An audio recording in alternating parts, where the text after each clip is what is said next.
오늘의 말씀 출애굽기 23장 14절부터 33절 말씀.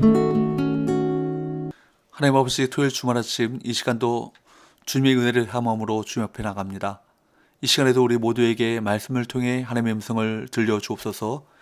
예수님의 이름으로 기도합나이다. 아멘.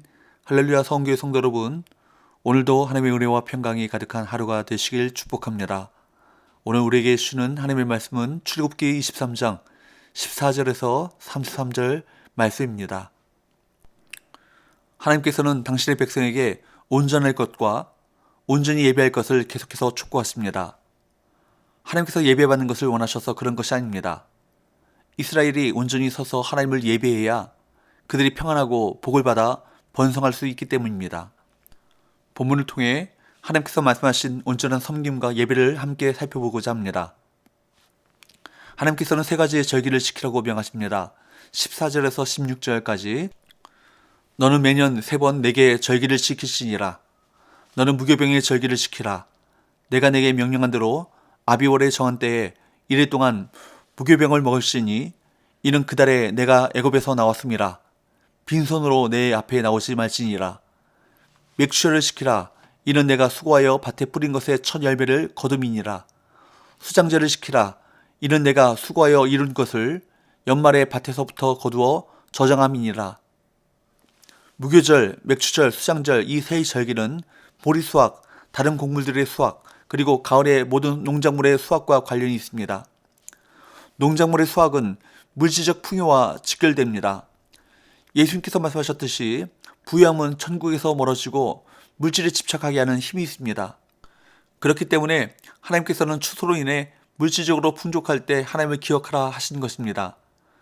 우리의 물질적인 복은 하나님을 기억하고 예배하고 감사하는 삶과 함께 가야 합니다. 하나님께서는 이스라엘 백성이 바쳐야 하는 제물에 관해 설명하십니다. 18절 19절 너는 내 제물의 피를 유병과 함께 드리지 말며 내 절기 제물의 기름을 아침까지 남겨두지 말지니라. 내 토지에서 처음 거둔 열매의 가장 좋은 것을 가져다가 너희 하나님 여호와의 전에 드릴지니라. 너는 염소 새끼를 그 어미의 저주로 삼지 말지니라.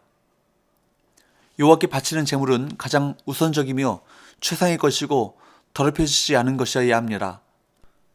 우리는 물론 희생제물과 땅의 소출을 하나님께 드리지는 않습니다. 하지만 동일하게 우리 소득에서 하나님께 드립니다. 억지로 드리거나 감사하는 마음이 없이 성의 없이 드리는 것이라면 하나님께서는 우리의 드린 것을 받지 않으실 것입니다. 하나님께서는 우리의 돈이 필요하신 분이 아니십니다. 이제 하나님께서는 내 앞서 사자를 보내시겠다고 말씀합니다. 20절에서 22절 내가 사자를 내 앞서 보내어 길에서 너를 보호하여 너를 내가 예비한 곳에 이르게 하리니 너희는 삼가 그의 목소리를 청종하고 그를 노엽게 하지 말라.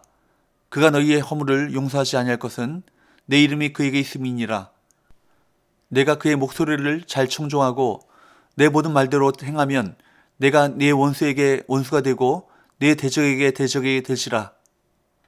하나님께서 세우시고 보내시는 사자는 하나님의 백성을 보호하고 인도하는 역할을 합니다.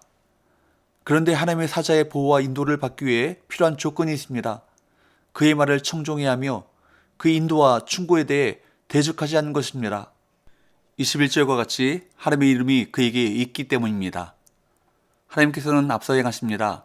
앞서 행하시며 모든 문제를 해결할 것이기에 하나님의 사자의 인도함을 믿고 따르라고 말씀합니다. 우리가 믿고 따르기만 하면 그 역사를 체험할 것입니다. 지금도 주님께서는 하나님의 권세를 발휘할 지도자를 세우십니다. 성도들은 주님의 이름으로 권위를 부여받은 지도자에게 순종함으로 하나님의 뜻을 이루어가야 합니다. 하나님께서는 23절부터 25절까지 해서 이방 신들에 대해 두 가지를 말씀하십니다. 첫째는 단절입니다. 경배하지 말고 섬기지 말고 본받지 말라는 것입니다. 둘째는 파괴입니다. 다 깨뜨리고 부수라는 것이죠. 그리고 나서 하나님을 섬기라고 명하십니다. 그렇습니다. 자신을 세속으로부터 정결케 하는 것이 먼저입니다.